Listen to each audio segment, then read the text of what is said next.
nightmares. Plymouth, Maine, 1863. Mary A. Knight was born in Plymouth to parents Jonathan and Afia. Mary was one of several children in this large family who lived in Plymouth for the next few decades. Over the course of the next 40 years, many Native Americans and European American settlers chose to relocate and establish their roots across the state.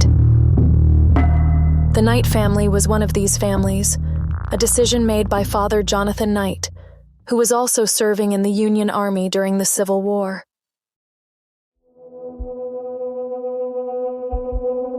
Times were tough in the late 1800s, and in the northeast isolated region of Maine, it was cold and beautiful country in an area existing within its own solitude. The men often worked by fishing or tending to the farmland, raising animals while the women attended to the duties inside the home. Despite the difficulty of existence and daily life, Mary Knight held on to her own ambitions and dreams of a better life. Ever since she was a little girl, Mary craved excitement and a better lifestyle, and slowly grew tired of the simple farm life. 1883. Mary meets a young farmer boy named Willis Bean from the nearby village of Dixmont, located just 7 miles south of Plymouth. Willis took a liking to the young Mary, and soon he began courting her before developing a young romance together. They quickly fell in love and decided to get married and purchase a nearby farm home.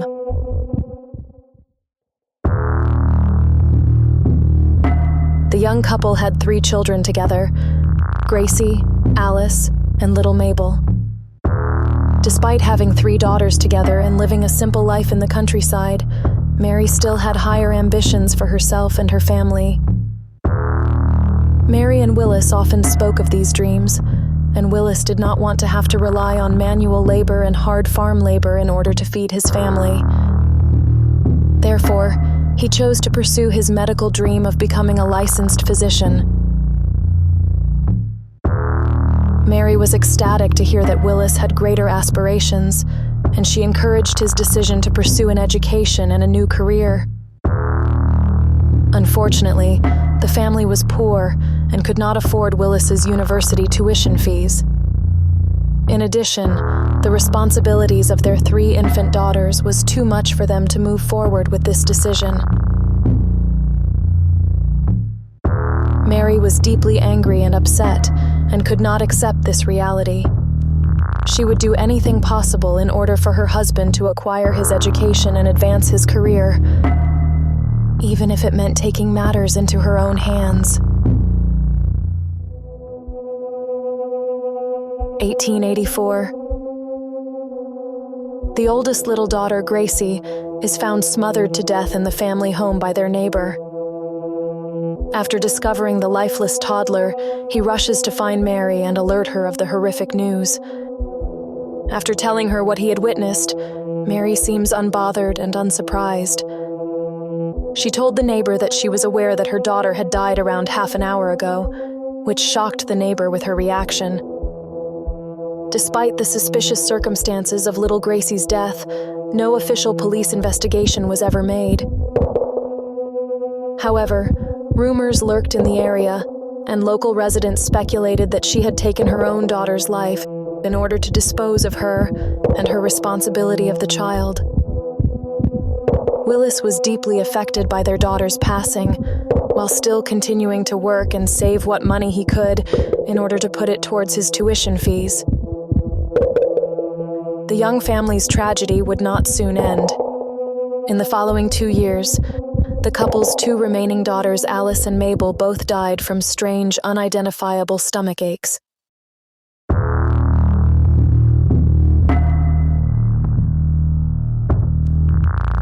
Despite the horrific sudden deaths, as well as the family's previous history of losing a daughter, no official investigation was ever made. The children were buried in the Plymouth cemetery, and soon after, all suspicion towards the family is soon forgotten.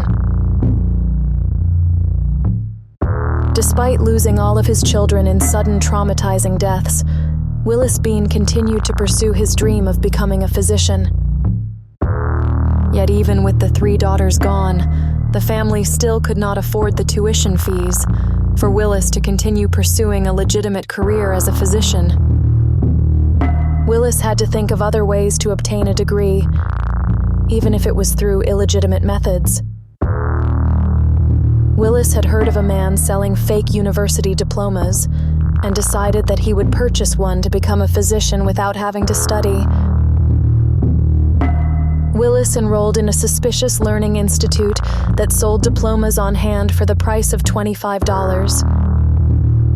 A decision that soon proved to be pointless, as a Maine state law was soon passed banning the sale and use of fake diplomas. The diplomas would have to be checked and confirmed to be from accredited institutions, leading to Willis wasting his money and time. After coming to terms with the fact that they would have to obtain a diploma legally and legitimately, the couple decided to keep pursuing this dream. Mary also was inspired to become a physician herself, realizing that 2 incomes in this profession could earn a lot of money. Mary still aspired for the finer things in life, and she had come this far to make her dream a reality. She was not going to give up this dream for anyone, including her husband. Willis and Mary both agreed that they would move to Ohio in order to study at a physician's institute. Willis was very excited with these new plans, and he shared this excitement with his family. He told them that soon their luck would change, and that once they started their new careers, that everything was finally going to work out for the best.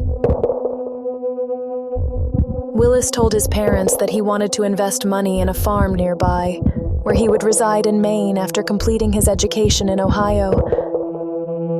Willis and Mary purchased the farm before heading to Ohio, and he transferred the mortgage deed and payment to his father before leaving. However, this mortgage and document transfer was never officially recorded, rendering it invalid in the eyes of the law and property. The couple then borrowed $200 and headed for Ohio, where they would pursue their ambitions and escape the lifestyle of the countryside.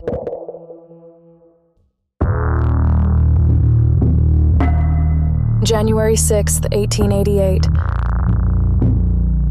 Willis Bean's parents receive a letter in the post, claiming that their son Willis had suddenly and mysteriously died. His legally recorded cause of death was shown to be a result from strong stomach pain and sickness, symptoms that were eerily similar to those of 2 of his daughters. Willis's family was mortified, with Mary returning to live with them in their home after the sudden death of her husband. Shortly after, the unrecorded mortgage documents went missing. This left the legitimate homeowner's deed to Mary, who later sold the farm they just purchased for $2,000. 1890. Mary meets a man by the name of George H. Taylor, a Dixmont laborer and mill worker. George worked hard at the Lewiston Mills, working with the processing of lumber in the region. George soon asked Mary to marry him, which she quickly accepted. The couple lived happily in the area, with George continuing to work at the mill to support him and his wife. However, George was a member of the fraternity known as the Independent Order of Odd Fellows, an Anglo organization that served as a union and a social fraternity. The Odd Fellows were known for having valuable life insurance policies, a detail that intrigued Mary's curiosity.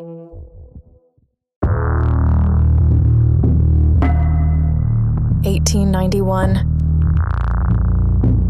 George H. Taylor, Mary Knight's second husband, is pronounced dead after 4 days of strong, unidentifiable stomach pain.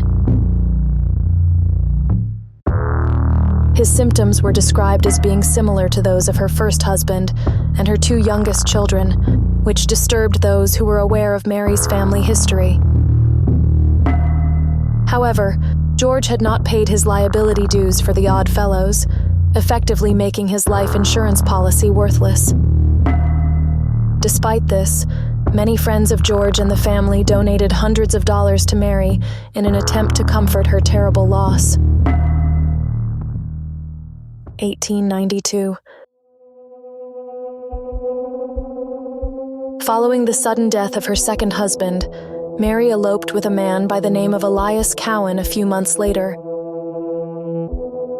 A widowed local farmer with an 8-year-old son, Elias's son, had the same first name as Mary's first husband, Willis. Soon after their marriage, Elias's neighbors began noticing suspicious activity in the area. There were rumors that the son, Willis, was being abused by his new stepmother, Mary. She was reported to have been physically abusive with the boy, often punishing him for small and petty things. Then suddenly, there was a large fire in Elias's farmland. Several of his farm buildings were burned without explanation. However, some of the neighbors witnessed large bundles of clothing and other items packed near some of the buildings, as if someone had planned to escape with these items without damaging them.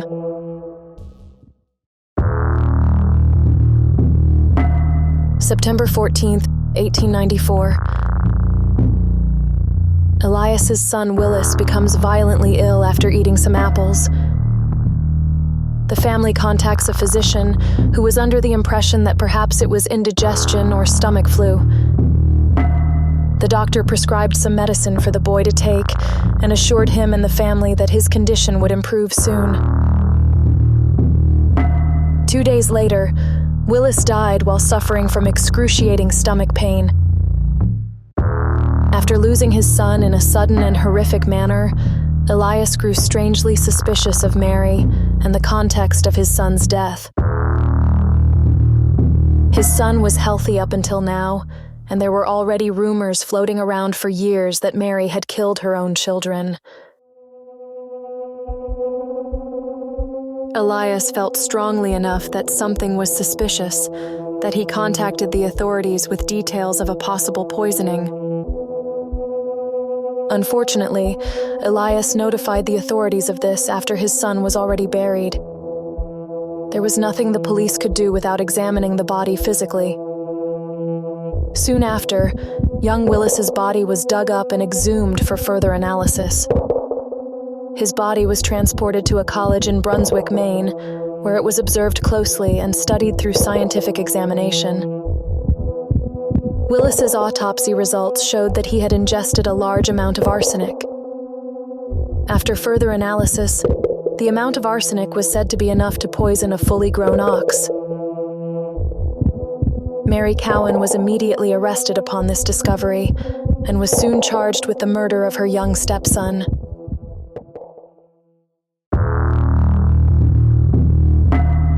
Mary reacted in anger and denied any involvement in her husband's son's murder. She claimed that her husband Elias Cowan was responsible for the poisoning and that she was being framed for the murder. She even threatened to contact attorneys and pursue legal actions against anyone accusing her of the murder. Once in jail, it was reported that Mary appeared sad and remorseful and was crying.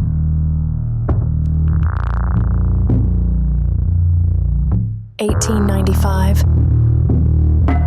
The trial of Mary Cowan begins, with large amounts of evidence being used in the trial. There were witnesses such as a young local neighborhood girl who lived in the area. She reportedly witnessed Mary poisoning Willis's medicine, the substance added being described as a white powder. However, the young girl who was willing to testify soon declined, per request of her father, who feared retaliation for her testimony.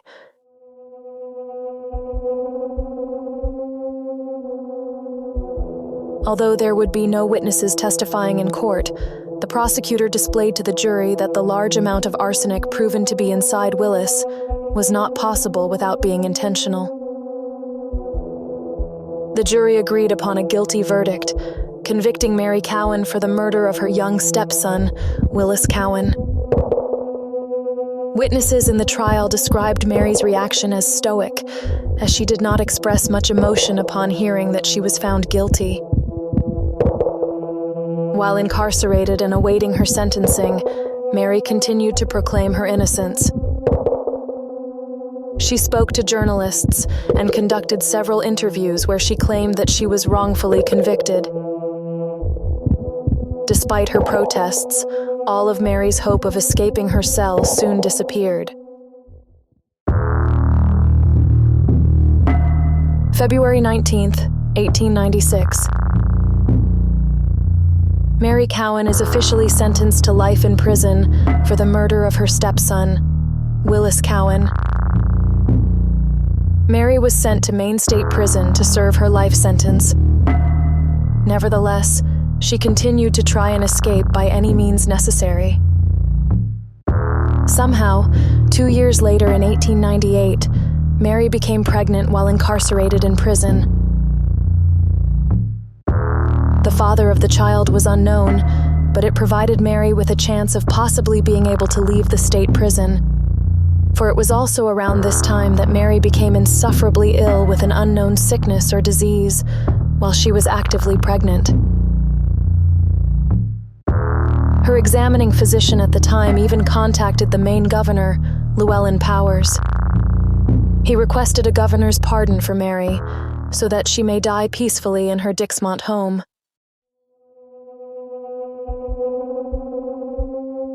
Still, the governor refused to pardon this child murderer and ordered her to remain in prison.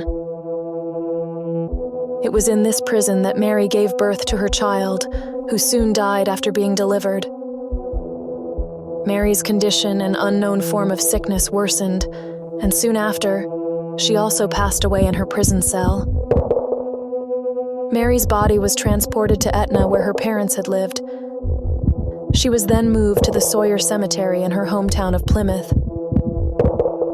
It is here that she was finally buried and laid to rest, in the same graveyard that contained her family members that she had murdered.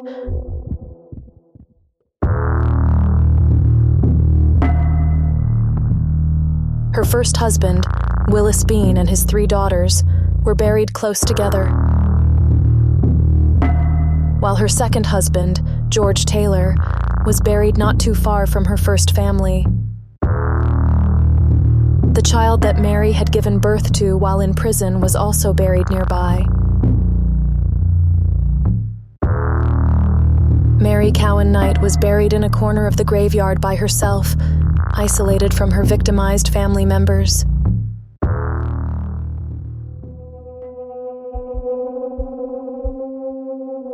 Many questioned the motives and intentions of Mary and her heinous crimes. What truly motivates a parent to take their own child's life? Do you think that Mary became too obsessed with greed and no longer wanted any responsibilities as a parent? Do you believe that Mary's first husband, Willis Bean, did not know that his wife had murdered all 3 of their children? Or do you think that he may have suspected something? Who was the father of Mary's child while she was serving time in prison? Do you think that Mary should have received a pardon so that she may spend her remaining days in her hometown?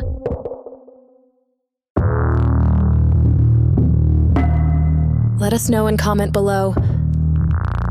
Like, share, and subscribe for more.